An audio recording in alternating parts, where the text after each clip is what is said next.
Ah, yes. The best saga in the entire Dragon Ball Z franchise. Oh, yeah. I said it. Come at me, bro. I don't care.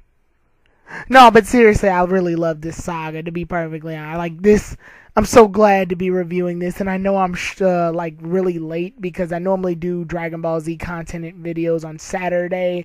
But, you know, life's happening. Life's crazy, and it's full of stuff. So, with that said, though, I am happy to announce the review of the Dragon Ball Z Android Saga. Part of my saga reviews, this is part 3.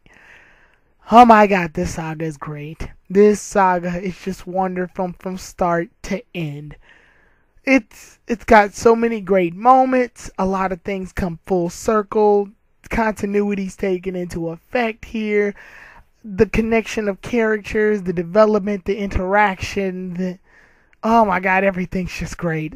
Let's get into the plot summary first, and let's grab a snack and buckle up for this awesome ride, because I know I am. So let's get started. After the events of the Garlic Jr. Saga, or just the Frieza Saga if you didn't watch the Garlic Jr. Saga, some years pass and Frieza is said to be landing back on planet Earth this time around. They notice that Frieza's coming because they all sense Frieza's energy. When Frieza is headed over to planet Earth due to the information that he received from the others, learning that Gohan and Krillin came from Earth, Frieza's destined to destroy Earth based on all the stuff that had happened before. It seems that Goku didn't completely destroy Frieza back on planet Namek. Rather, Frieza was mostly destroyed and then reconstructed into a mecha form, where he would wreak havoc on Earth. Vegeta, as well as the other Z Warriors, decide to gather near the wasteland area where Frieza is about to land and prepare to somewhat battle against Frieza, knowing damn well that they probably don't stand a chance against this evil mechanical tyrant. However, before Frieza winds up attacking the others, then we get to see this new mysterious character has joined the fray and makes quick work of all of Frieza's soldiers. This new character's name is Trunks. Now, before I go any further into the plot summary, I'm going to go ahead and talk about the history of Trunks.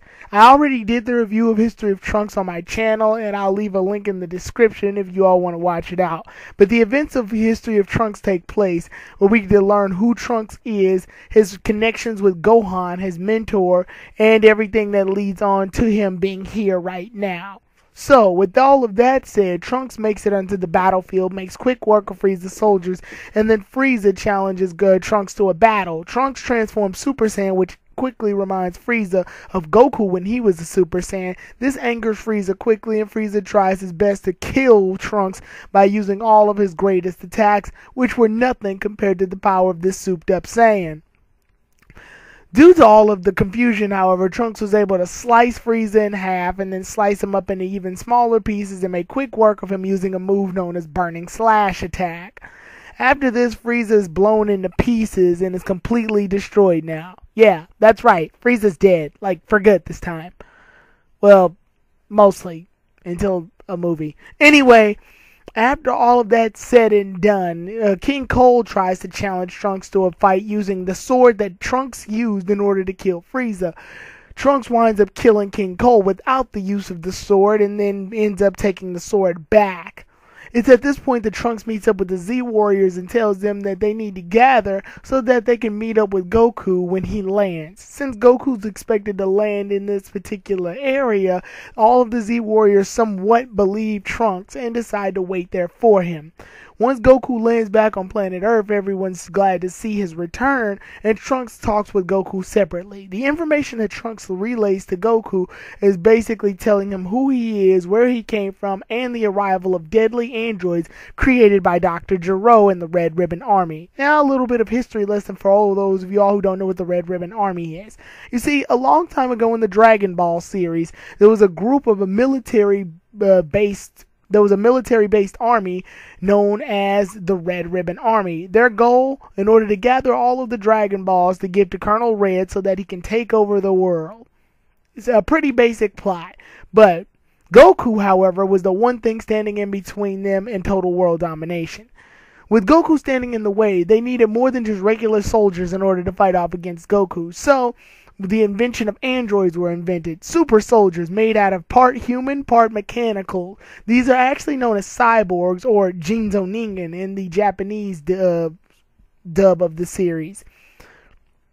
Thanks to Goku's efforts, he was able to basically put an end to a lot of the weaker androids around that point, and was even able to kill Dr. Gero along with the rest of the Red Ribbon Army. We don't really see Dr. Gero in that saga, but we is implied that Goku could have destroyed the entire army, but Goku spared his life. Unfortunately, that was something that was going to bite him in the butt later on.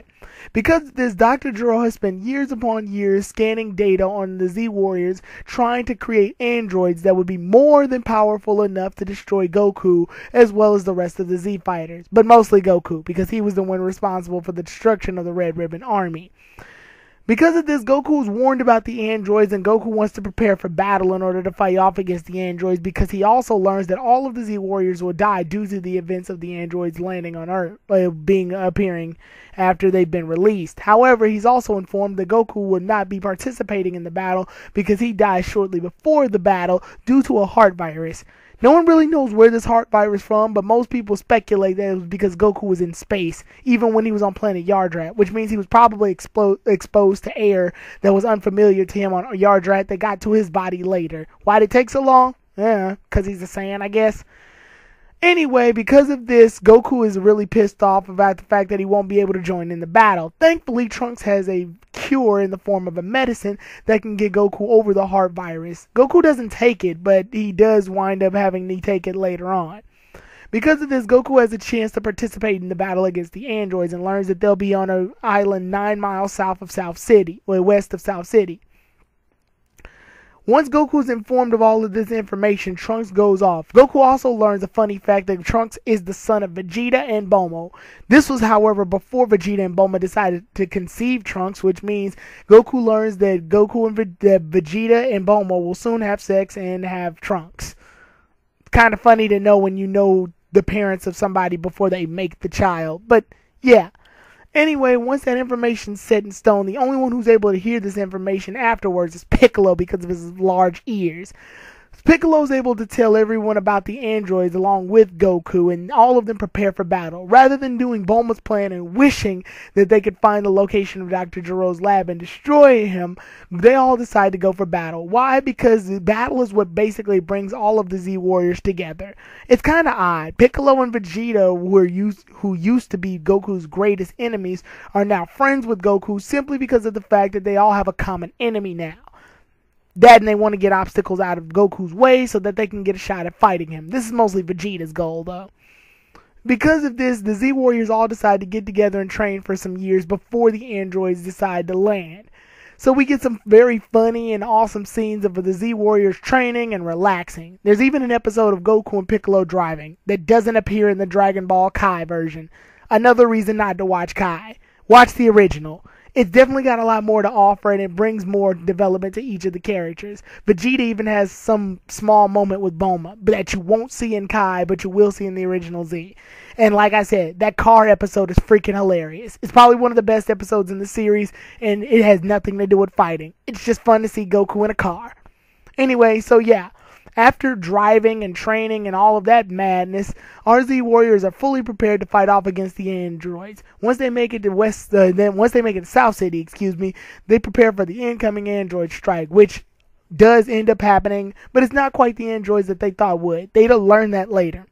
Once Goku and the others land in South City and see that the androids have attacked Yamcha first, they go in and try to fight off against the androids. Once they do that, Goku gets them away from the area that doesn't have innocent people on it.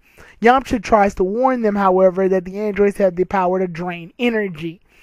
Goku winds up fighting off against Android 19 and quickly makes work of him by becoming a Super Saiyan, since the androids don't have data on Goku becoming a Super Saiyan because they have no data of the Z Warriors on planet Namek or any of the fights that they had with Frieza. Because of this, Goku has the advantage in the fight against Android 19. However, the heart virus finally decides to start kicking in at this point, and because of this, Goku's energy is quickly drained from him, and Android 19 is about to finish him off. Once all hope seems lost, Vegeta appears, and what's even more shocking, Vegeta has found a way to transform Super Saiyan. Another reason why the Dragon Ball Z original is better than Dragon Ball Kai is because the anime actually explains how Vegeta transformed Super Saiyan. Vegeta was able to transform Super Saiyan due to the stress of fighting off against a bunch of meteors and being stressed at the fact that he'll never catch up to Goku and newcomer Trunks, who are both able to transform Super Saiyan. He cannot. Frustrated by all of this, he didn't care whether he would live or die, so the rage caused him to transform Super Saiyan. A much more potent reason as to why Vegeta transformed Super Saiyan. It makes things make more sense than he just transformed Super Saiyan because he trained hard enough. Anyway, because of this, Vegeta makes quick work of Android 19 and is about to make quick work of Android 20. Android 20, however, makes a distraction and runs off towards the wasteland area. Because the Z Warriors, minus Goku, because Yamcha takes Goku back home to get the heart virus medicine. However, that leaves Vegeta, Piccolo, Tien, and Gohan off to go find, as well as Krillin, to go find the androids, or at least Android 20. Since they can't find Android 20 because Android 20 is an android and doesn't have life force, they have to search for him using their regular senses, their eyes and ears. So they go off on the chase, and Vegeta gets frustrated and accidentally gives Android 20 the energy he needs in order to quickly make it back to the lab so that he could try to get repairs done on him. He tries a sneak attack on Piccolo, but Piccolo winds up injuring Android 20. Android 20 then tries to fight them off again. Once this winds up happening, Trunks meets up with them later on, and then Bulma as well as baby Trunks. Yeah, Trunks is born at this point. But Trunks is also a parent at this point in the area. Let me get this perfectly clear for you all. Future Trunks is there along with baby Trunks. Yeah, Trunks is just now born. That means Vegeta and Bulma have done the nasty. Anyway, once all of that's said and done, Vegeta goes off to go find Android 20, who is later revealed to be Dr. Gero, the very Dr. Gero that invented the androids in the first place. He found a way to make himself an android. That's freaking cool. Anyway, Dr. Gero goes off in order to release androids 17 and 18. Trunks informs everyone that the androids that they were fighting were the wrong androids, because the androids that Trunks fought were 17 and 18. So this time, now with the new information as well as Bulma's information on where Dr. Gero's lab is, our Z Warriors quickly go off to go stop the androids from being released beforehand. However, they wind up failing because Dr. Gero ends up beating the crap out of Krillin and then ends up making it there on foot a lot better. Because of this, he was able to release the androids, and once he was able to release the androids waste no time in betraying Dr. Gero. It seems that Dr. Gero doesn't have as much of a hold on him as he did in Trunks' timeline, and even still, they still killed him. The androids do the same here, waste no time chopping off Dr. Gero's head and stomping his face flat into the ground. Our Z Warriors then go off against the androids as well, but Trunks tries to blow up the entire area. It fails, and then Android 18 and 17 see that there's a new android inside of a chamber. They open it up, and it is revealed that there's a new android known as Android 16. Trunks did not see Android 16 in his timeline, so this creates even more confusion as they have no information on this android at all and no way to go about how to go about this situation. Vegeta's enraged and too prideful of the fact that he's Super Saiyan, so he tries to go fight off against Android 18 himself. However, due to this, Vegeta actually does have the advantage for a little bit of time. Unfortunately, since Android 18 doesn't run out of energy like Vegeta can, Android 18 quickly turns the tables and beats the crap out of Vegeta. Android 17 warns the others if they try to interfere, then he'll step in and fight them. Trunks gets mad at the fact that Vegeta's getting his butt handed to him, and he tries to go in and fight off against Android 18 as well, but 17 quickly intervenes. Piccolo and Tien try to fight as well, but they're quickly disposed of as well. Krillin's the only one left at this point. Gohan has gone off to take Yajirobe and Bulma home, by the way. That's why he's absent from this current situation. Once all this has gone down, our Z Warriors have gotten their asses basically handed to them, and rather than killing them like most villains would do, Android 17 and 18 are more immature, and because of this, they actually like the thrill of fighting. So instead, they just leave them there, unconscious, and go look for a way to go kill Goku, since Android 16's hell bent on it, and 17 and 18 are bored. Yeah, I know it sounds weird, but it actually comes out pretty well. They make for a pretty cool trio. Krillin tries to stop them, but it's of no avail. Android 18 winds up kissing Krillin, which gives Krillin this infatuation with Android 18. They all go off to go search for a truck or something in order to go find Goku because flying would be too easy. Like I said, it's very confusing, but it's kind of funny seeing 17, 18, and 16's like antics. Anyway, once all of that is down, Vegeta as well as the rest of the Z Warriors quickly gain consciousness thanks to Krillin giving them all senzu beans. They're all pretty pissed off about them losing to the androids, and I gotta say, this is my favorite scene in the entire series. Them losing to the androids is my favorite scene. Every anime that you've all ever watched, whether it be shonen or just a regular anime having to do with fighting, there's usually an all hope is lost moment. Luffy and the gang had their all hope is lost moment around Water 7 Saga, where they got their butts kicked by a Navy guy who was able to control ice. Zatch Bell had his moment when Zatch and Kyo ended up losing to Barry and Goosegoff. It's just this moment in anime where characters get their butts kicked so badly, but don't get killed, that they learn that they have to step it up a notch in order to succeed. During most of the Z Warriors battles, there have been moments where they more or less succeed just out of pure dumb luck, or that Goku was just able to do just enough in order to get them out of pure trouble. With this moment, we get the fact that Goku's suffering from a heart virus, so he's out of the picture, and the rest of the Z Warriors, even though they trained so hard for this, still don't have enough strength in order to take on the androids.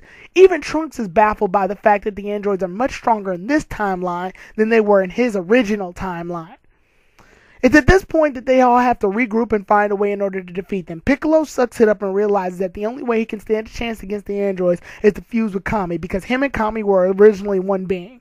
This is another favorite scene of mine because of the fact that Kami and Piccolo were revealed to be one whole Namekian that was practically nameless.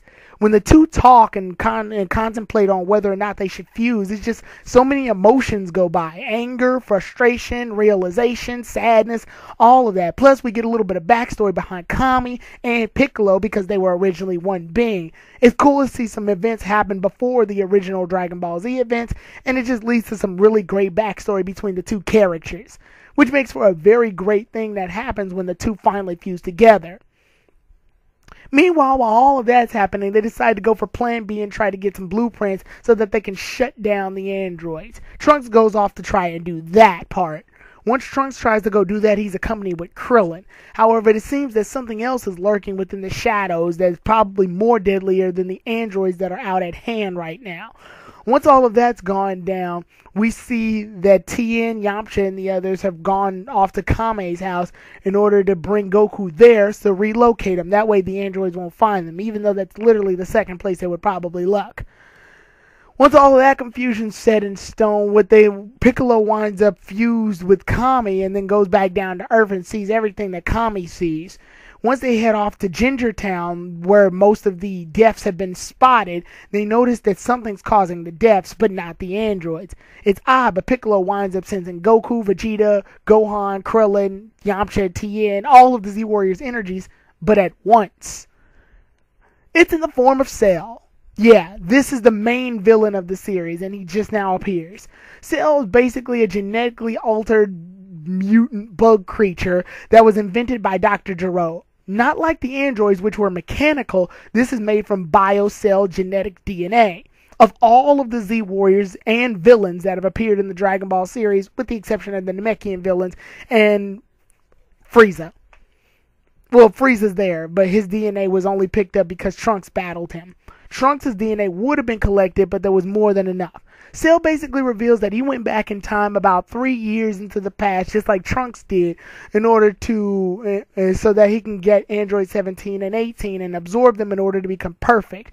Why didn't he absorb them from his own timeline? Because in that timeline that Cell originally came from, Trunks had actually gained the blueprints necessary to make a machine that could shut down 17 and 18, thanks to the help of Bulma, which means the androids were basically non-existent within that timeline. Because of this, Piccolo learns all of this information and learns that Cell can have access to all of the Z Warriors' attacks.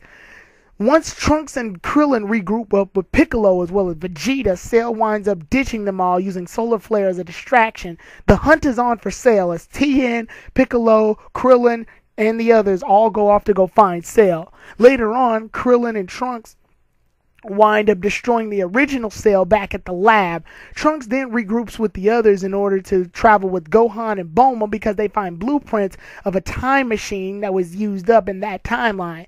The time machine that Cell had used to go back. They also see the cicada that Cell originally came from in the first form. Once all of that's said and done, Goku's finally made his recovery. Once Goku's made his recovery from his heart virus, he decides that the only way to defeat the androids as well as Cell is to transform into a level beyond Super Saiyan. This blew everyone's mind when they heard it because they didn't think that it was possible. Even the audience's members watching this series were probably ball-bustingly shocked when they heard this. However, thanks to the fact that Goku learned instant transmission, I forgot to mention that, he learned it from while he was on planet Yardrat, Goku uses instant transmission to instantly regroup up with the other Z Warriors. Also, since the fact that Piccolo fused with Kami, all of the Dragon Balls that were on Earth had now been permanently turned into stone. This means that they no longer work. That means once you die, it's for keeps. Goku winds up regrouping with the others and taking Gohan off to go find Vegeta and Trunks, who are in a wasteland area. Goku's gathered all of them together so that he can inform them of a room where they can get a year's worth of training in one day. This room is known as the Room of Space and Time, also known as the Hyperbolic Time Chamber. So, once the heroes all gather up to the lookout, Kami's lookout, they meet with Mr. Popo and then train at the Hyperbolic Time Chamber. Vegeta and Trunks are the first ones to go, with Goku and Gohan waiting one day after. Piccolo decides to use his newly found powers in order to fight off against the androids since they landed at Kami's house on the island. Literally the second place that they looked. Piccolo decides to fight them off. And it's a one-on-one battle between Piccolo and Android 17, and the two are pretty much evenly matched. It makes for a really good fight, probably one of the best fights in the entire saga. Anyway, once this is all happening, Cell's able to sense Piccolo's energy and quickly rushes to the battle. Because Cell has absorbed so many people since their last encounter, Cell's power has instantly increased. This allows him to beat 17 and Piccolo. Because of this, Android 16 finally steps into the fray and tries to fight off, and for a while he actually stands a chance. But because Cell did a sneak attack on Android 17, he was able to absorb Android 17 and then make quick work of Android 16. 16 isn't dead, but he's badly damaged. Android 18 tries to run away, but at this point it's practically hopeless. However, help comes in the form of Tien, who appears at last moment and keeps Cell busy using the Shin Kikoho. While it doesn't really do any damage to him, it does hold him off for a while. And I gotta say, it was really cool seeing Tien of all people, go in on second form Cell. While all this madness is happening, Vegeta and Trunks finally come out of the Hyperbolic Time Chamber more pumped up than before. With them instantly stronger than they were before, they fly off into the battle arenas, which takes place in like an archipelago area. I don't know. Goku ends up using instant transmission to get Tien and Piccolo out of there and sees Cell for a brief moment and then teleports right back to the lookout. Goku and Gohan then go into the Hyperbolic Time Chamber in order to train, while Vegeta and Trunks head off to where Cell is. Vegeta is able to meet up with Cell and makes quick work of second form Cell based on his newly formed powers. It is interesting to note here that Vegeta isn't the next level of Super Saiyan. What Vegeta has done is reached a state known as Ascended Saiyan, which is basically Super Saiyan only pumped up. That's it. But because of this, Vegeta is able to make quick work of Cell and beat the crap out of him. However, Cell whines, begs, and pleads to let Vegeta absorb Android 18 so that he can reach perfect form. Because Vegeta's kind of a prick, and his pride of him being the strongest at this point has reached the better of him, he kind of wants him to be perfect so that he can fight off against Cell and test his newly formed powers. Trunks is pissed about this situation because Trunks really doesn't want to see Cell at perfect form because of the risk and how dangerous it is. It seems like Trunks is the only smart person here. However, Trunks gets in the way of Vegeta, which the two have a short little squabble. But because of that, that was just enough time for Cell to go off and absorb Android 18, or at least try to absorb Android 18. The Z Warriors try to stop Cell, but it doesn't work out. Once it doesn't work out, the second form Cell winds up absorbing Android 18. Once that ends up happening, Cell finally makes it to perfect form, which they're unable to stop. Krillin quickly gets disposed of, and then Vegeta ends up fighting off against Perfect Cell. After this point, Vegeta doesn't stand enough of a chance against perfect form Cell and even uses a final flash, which blasts off half of Cell's body. But Cell still is more than strong enough, and since he has the cells of Piccolo, he's able to regenerate. This basically wipes Vegeta out. Trunks tells Krillin to take Vegeta back to the lookout so that he can heal over, and then Trunks winds up transforming into a stage known as Ultra Super Saiyan. Again, he hasn't ascended. He's Super Saiyan, only pumped up more. Trunks has a major power boost that allows him to match up against Cell, but at the cost of speed. Goku quickly realizes this while he's training in the hyperbolic time chamber and realizes that this transformation is practically useless. Goku then finds a method for them to transform Super Saiyan without using so much energy that Super Saiyan would be used. This is another form of Super Saiyan known as full-powered Super Saiyan, and it's quite efficient. Once all of this goes down, Trunks realizes that he can't win, and he ends up transforming normal state because he knows that he's got nothing else he can do against Cell. Instead of killing Trunks right then and there, Cell decides to host a tournament that'll happen within 10 days called the Cell Games. While this is happening, I think 2 movies take place, Broly and Hatchak. Anyway, once this is taking place, Goku and the others decide to go ahead and just train and relax and wait for the days for the Cell Games to happen. Goku also learns that Gohan is the one that may have the power to defeat Cell, but how? I can explain that later. Anyway, several days go by and the Cell Games is about to take place. Once the Cell Games finally take place, Android 16 has been reconstructed, and his goal to kill Goku while it's still there isn't quite prominent now because Cell is the more imminent threat. Cell hosts the tournament and Goku's the first in order to fight him. Well, technically, Hercule's the first to fight him.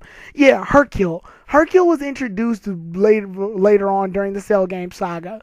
Who Hercule is basically the winner of the tournament after Goku had retired, more or less. Because of this, everyone takes in that Hercule's the strongest in the universe and can basically defeat Cell. But to be honest, he's just a normal human. I mean, granted, he could probably be stronger than a normal human, but compared to the Z Warriors, he's a human. So, I mean, a normal human, not like Yamcha and Tien and Krillin. Anyway, Hercule winds up going to fight off against Cell and is quickly disposed of, and then Goku ends up fighting Cell, which the real fight begins. Goku and Cell end up fighting, and then Goku realizes that he doesn't have enough strength in order to beat Cell and ends up stopping the fight. He even gives Cell a senzu bean so he can recover for the next fight. God damn it, Goku, what the hell were you thinking? Anyway, once this was all said and done, Gohan is chosen to fight Cell. Everyone thinks that this is a huge joke and that Gohan doesn't have the power to defeat Cell, and for a while they're kind of right. I mean, Gohan gets his ass whooped by Cell for the first half of the match. Gohan just doesn't have the power in order to fight Cell, nor the drive, because he doesn't have the same fighting drive as his father. He gets his ass whooped. Cell then winds up spawning 7 or 8 Cell Juniors that go off to go fight the Z Warriors, and for a while the Z Warriors actually stood a pretty good chance against them, but then they got exhausted. Goku didn't have the time to get a senzu bean, so most of the fight is spent trying to protect him. Because of all of the confusion that happened, Android 16 tries to go in and self-destruct himself along with Cell, but it doesn't work. The bomb was taken out by Bulma. Cell ends up destroying Android 16, and all that's left is a head. Hercule takes the head and throws it closer to Gohan, who's saddened by the fact that he can't stop the Cell Juniors nor Cell. Android 16 gives a speech to Gohan, which is debatably probably the best speech in anime history. Give it a listen to it. It's wonderful. It brings tears to my eyes every time. Anyway, after that, Cell then crushes Android 16's head. The loss of Android 16 and that beautiful speech and everything that Gohan's been up to at this point all comes together in full circle. Now, remember when I kept talking about all that hidden potential power that Gohan had throughout each of his fights? That he keeps coming out in bursts of power out of pure nowhere. One minute he could be the weakest one on the battlefield, and the next minute he's stronger than everybody else. It all comes full circle right at this exact moment. Gohan immediately drives deep into that power, and it explodes in the form of Super Saiyan 2. Yes, this is the successful Ascended Saiyan of the Super Saiyan transformation. This is the next level of Super Saiyan right here. He's complete with spikier hair, lightning bolts around his aura. This is the next level of Super Saiyan, and it's more than enough to take care of Cell. Gohan makes quick work of Cell, and rather than finishing him off like he was supposed to, Gohan is a little bit prideful. Yeah, it kind of comes with the new transformation. Unfortunately, he was a little too prideful. Gohan was even able to knock Cell back to his semi-perfect form because he threw up Android 18 due to the hard punch that Gohan gave him in the stomach. Unfortunately, Cell devises a plan in order to destroy the whole planet by self-destructing. The only way to stop him at this point would be to teleport him to a different area. The only person who knows how to do that, unfortunately, is Goku. Goku winds up using instant transmission and taking Cell to King Kai's planet. Cell ends up exploding, which kills King Kai, Goku, and destroys the planet as well as Cell. Or at least we thought it destroyed Cell. Thanks to the cells that Piccolo has, as well as each cell being its own individual life form, Cell's able to regenerate. Thanks to the cells from the Saiyans like Goku and Vegeta, as well as Nappa and Raditz, he's able to get stronger after being regenerated. Thanks to the cells of Frieza, he's able to breathe in space.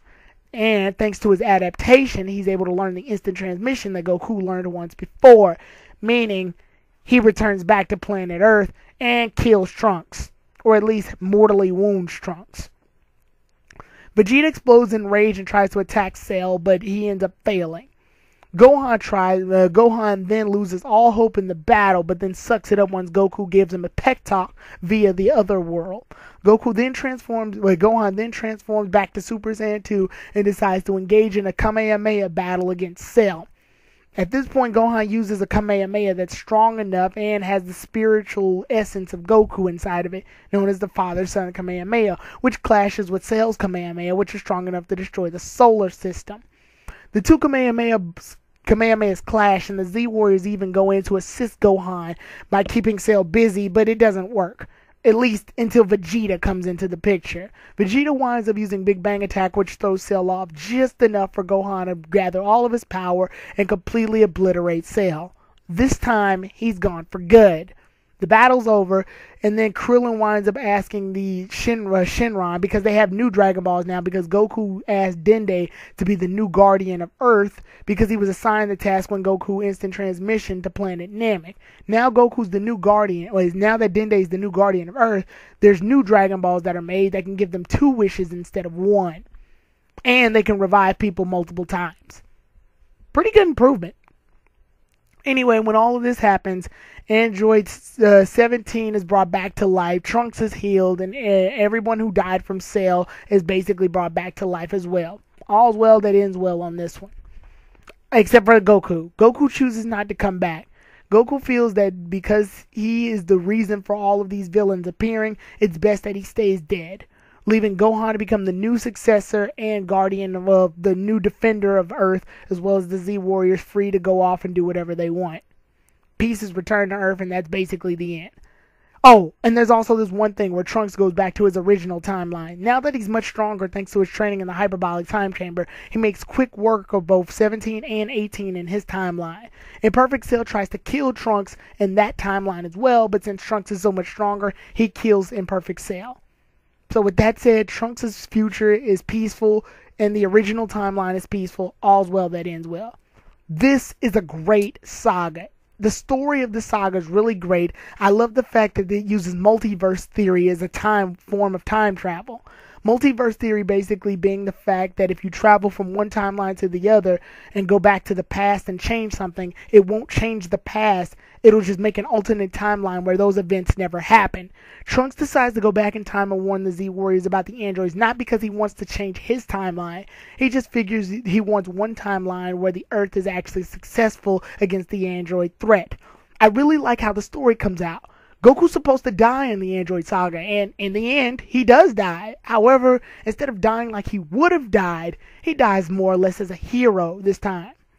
I love the fact that there's more Super Saiyans introduced into this saga too. There's a lot more Super Saiyans, and they even go a step beyond by making Super Saiyan 2. And I love the fact that Gohan's the one that succeeded in becoming a Super Saiyan 2. Having Goku become the legendary Super Saiyan, and then having his son become the successor to the legendary Super Saiyan, as well as gaining the helm of being the defender of the Earth, is a very nice title for Gohan. This whole saga does a great job of telling the story, and I love the fact that Android 17, 18, and 16, while they are villains, still had me interested. They weren't just two-dimensional. They didn't ask to become androids. Dr. Gero snuck up on them, killed them, and then reconstructed them.